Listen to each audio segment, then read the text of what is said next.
Good morning, everyone. Thank you so much for being here. I am Debbie Hersman. It's my privilege to serve as the chairman of the National Transportation Safety Board. I'm joined today by my colleagues, Vice Chairman Chris Hart, Member Earl Wayner, Member Robert Sumwalt, and Member Mark Rosekind. We are here today to announce our 2013 Most Wanted list. We are releasing the list now because we know transportation will be a big part of the conversation in the 113th Congress and in upcoming sessions in state houses from Anchorage to Augusta and everywhere in between. We want to highlight our priorities and help assure that safety has a seat at the table. Since the NTSB was created in 1967, we have issued almost 14,000 safety recommendations, and behind each one are the names and faces of lives lived and lost. The Most Wanted list is dynamic. Each year, 10 crucial areas are showcased. The changes to the list represent progress made or acknowledge that there are other areas ripe for change in a given year. Here's a timely analogy. Think of a kitchen where Thanksgiving dinner is being prepared. Some pots or safety areas need attention right this moment, although other safety areas or pots are put on the back burner. And while those back burner topics are still simmering and still have our attention, and they might need more attention later, our new Most Wanted list directs attention to those hot issues boiling in the front. Over the years, the list has included areas from fishing vessels to fuel tanks, from child safety to commercial trucks. Since our last Most Wanted list revision, we have seen some meaningful progress. Take, for example, fatigue. This has been on the list since its inception in 1990. You won't see fatigue on the list this year because the Department of Transportation has issued new flight and duty time rules for airline pilots, updated hours of service rules for commercial truck drivers, and a final hours of service rule for employees providing commuter and intercity rail passenger service. While we would have liked to see cargo pilots included in the FAA's rule, much was done to address our recommendations. But just like those pots that are on the back burner, you can bet we're going to be keeping our eye on fatigue this year. Another issue where we have seen progress is teen driver safety.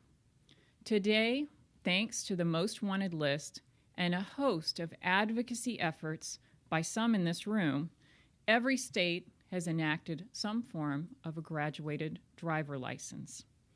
Last year, MAP 21 included an incentive grant for stronger graduated driver licensing laws. However, driving remains the most dangerous thing we let our children do. So we continue to advocate for safety improvements such as passenger or cell phone restrictions for teens in the distraction area. It is true, transportation is safer than ever before, but we still have 35,000 fatalities annually, hundreds of thousands of injuries, and we can and must do better. That's why we have the Most Wanted list. It is a roadmap for improving safety for all of our nation's travelers. So let's watch a brief video that describes our 2013 list.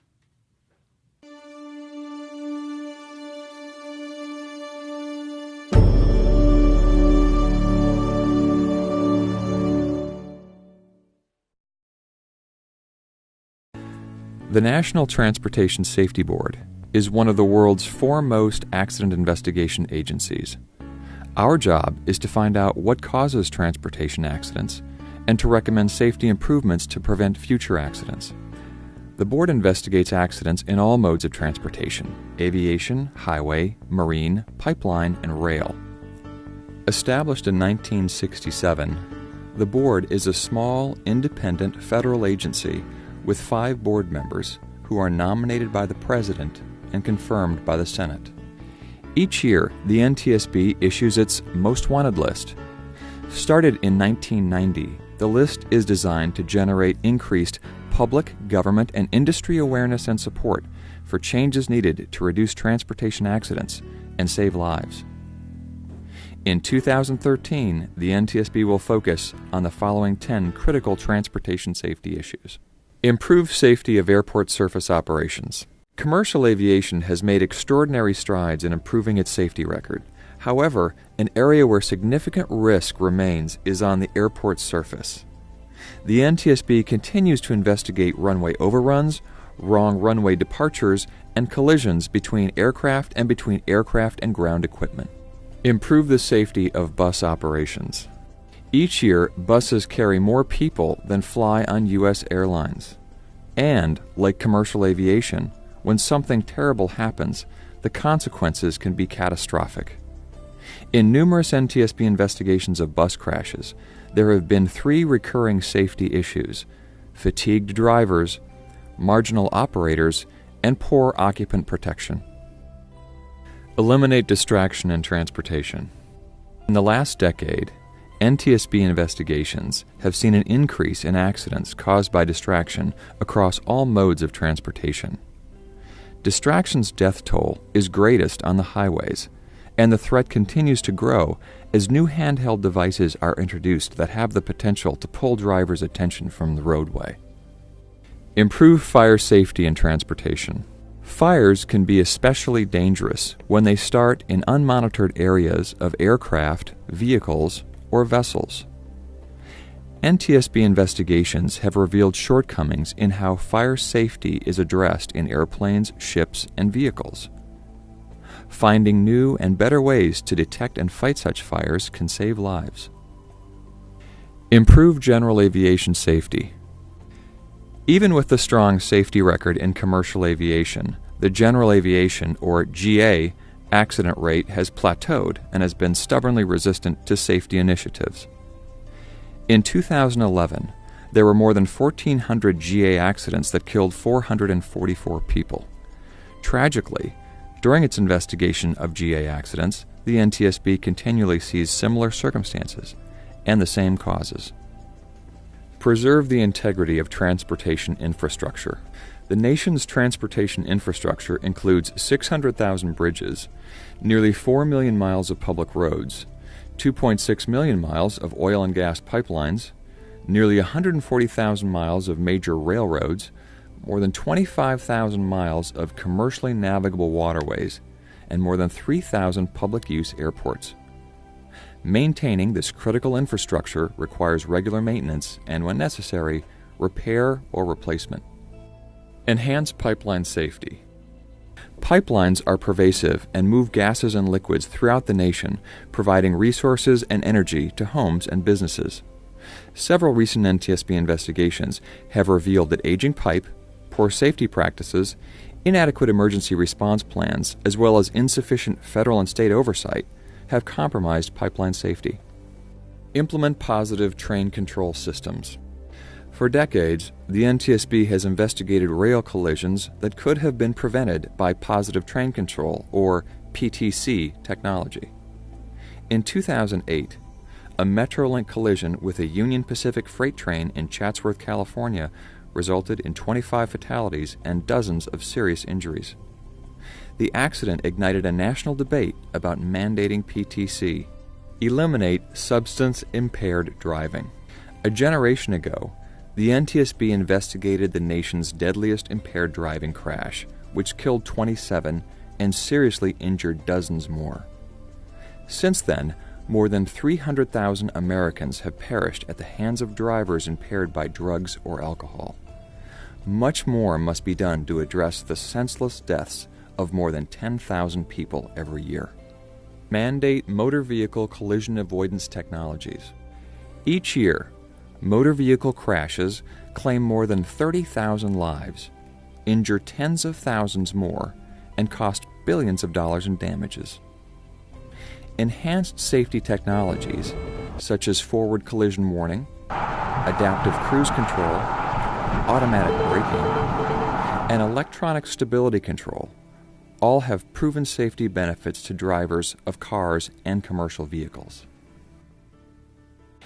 By addressing these issues and continuing to advocate for safety improvements on issues that previously appeared on the Most Wanted list, we will bring down transportation accident rates one car, one plane, one train, one boat at a time. Together, we can conquer the challenges and make travel safer for everyone.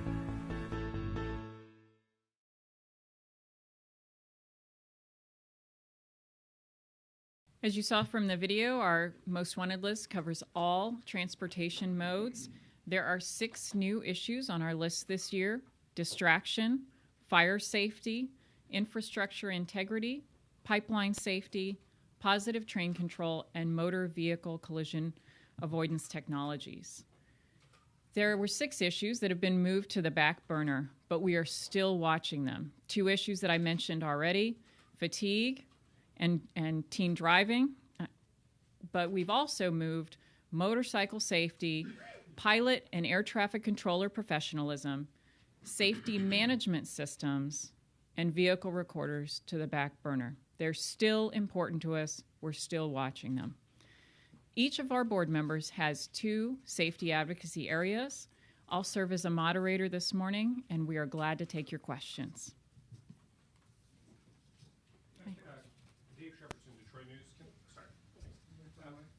Can I ask in terms of what specific vehicle technologies are you mandating, or do you want to mandate?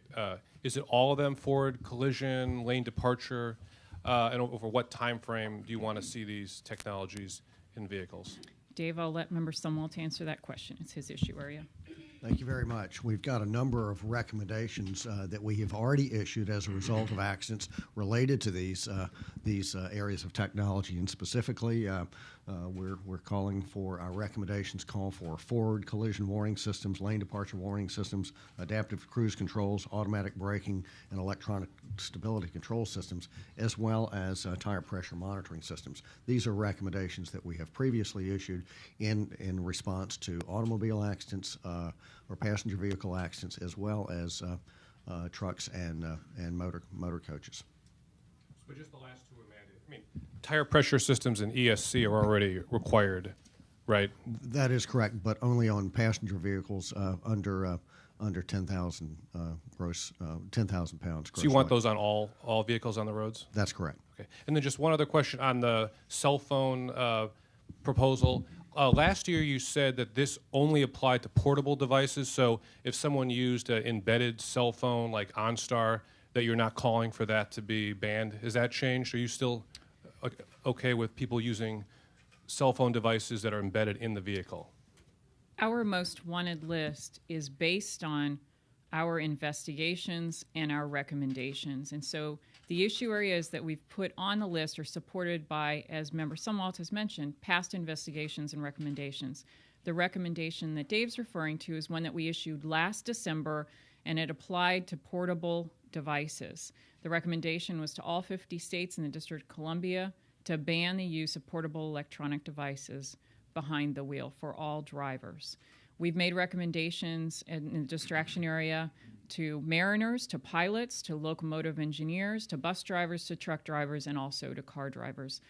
Our focus was on the portable. We have not yet issued recommendations on in-vehicle technology, but we do remain concerned about the many distractions that we are seeing in vehicles and also being brought into the vehicles, and so we are going to be keeping our eye on that. We have not investigated an accident where in-vehicle technology was identified.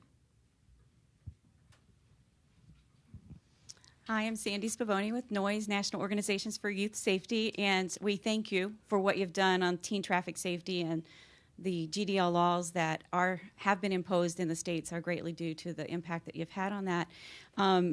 Although it's not one of the 10 most wanted lists, I think they fit into many of the areas that you've kept on there. But as we look at those and we're simmering on those back pots now, how do you holistically plan to keep teen traffic safety as part of the efforts on distracted driving, the impaired driving, and even the infrastructure issue. We see that with the novice drivers. Sure. And Sandy, the way that we'll keep it in people's hearts and minds is by continuing to work with many advocacy groups like you. I look forward to participating in an activity next month with you, but also to continue to testify in state legislators and work for programs, things like we saw in MAP 21, to provide incentives to strengthen these programs.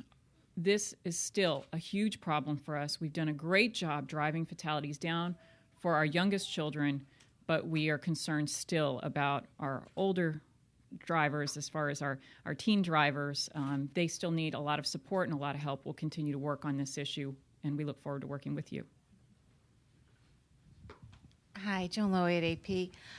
I hadn't heard the board talk that much about bridge and highway inspectors in the past, but I see that's on your list this time in terms of the integrity of the infrastructure.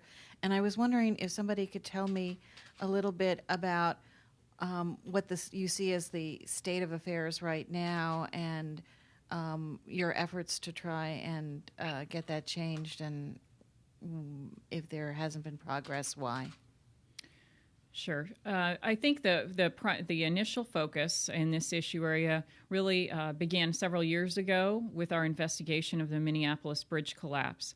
We identified a number of issues there. Some of the issues that we identified had to do with inspections, with training, with information that was available to inspectors, technology, and we still think that our bridges do need a lot of attention. The majority of the infrastructure in this country is aging, and much of it was built after the act in the 1950s that set up our highway system. It's important for us to inspect, maintain, and replace when necessary. It's like a house. You spend so much money to build the house, it doesn't make any sense not to take care of it and maintain it. We want to make sure that that happens with our infrastructure before we see an accident, before we see an event occur. And in our Minneapolis investigation, we did identify a number of other bridges through that investigation in Minneapolis, in Ohio, with the help of their DOTs that they had addressed. We want to catch those things before they become critical. Hi, thanks for taking our questions. Patrick Terpstra with WSB Atlanta and Cox. Atlanta police had a helicopter crash a few weeks ago. It killed 2 people on board. There was not a black box in that helicopter. I know the NTSB has talked about the importance of having black boxes on helicopters.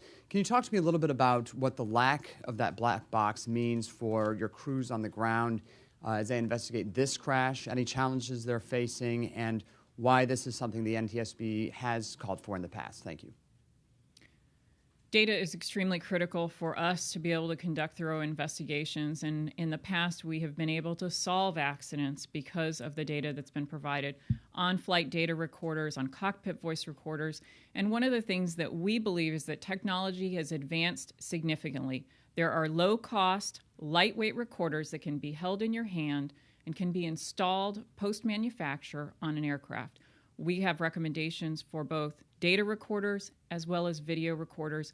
We think helicopter operations are an excellent avenue to deploy these types of recorders, and we would certainly like to see them. We've had major concerns about HEMS operations and helicopter emergency medical service operations, and about a year ago we held a forum on public use operations, and that focused on operators like law enforcement and others and the things that we can do to raise the bar on safety. The investigation is still underway involving the 2 fatalities that you saw in Atlanta. We're going to work to complete that. Our investigator in charge that's based also in Georgia continues to work that. Last, just a quick follow-up, if I may. Are you confident that we will have an answer as to what happened in that crash, or might we never know? I am very confident in the abilities of our investigator to get to the end of an investigation and determine what happens.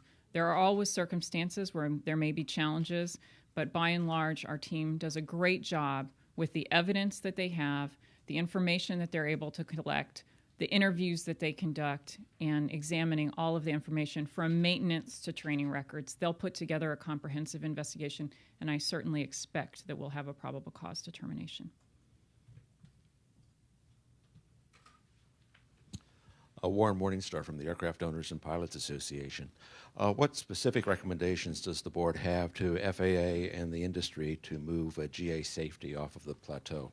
Thank you for that question. I'll defer to Member Weiner. Well, thank you for the question. General aviation safety was on last year's Most Wanted list, and we had a number of activities. We had a two-day safety forum. We had a two-day safety forum on search and rescue. We conducted a special study on experimental amateur-built aircraft, especially given that in terms of newly registered airplanes, about 3 out of 4 are amateur-built airplanes for nowadays. We will continue that focus. Some of the techniques and methodologies that have proved so successful in the commercial aviation, the airline side, are readily being applied to general aviation. In particular, Airplane Owners and Pilots Association and the FAA are co-leaders of the General Aviation Joint Steering Committee, and that is patterned after the successful commercial aviation safety team, which was responsible for dropping the accident rate for the large transports about 80% in the last decade.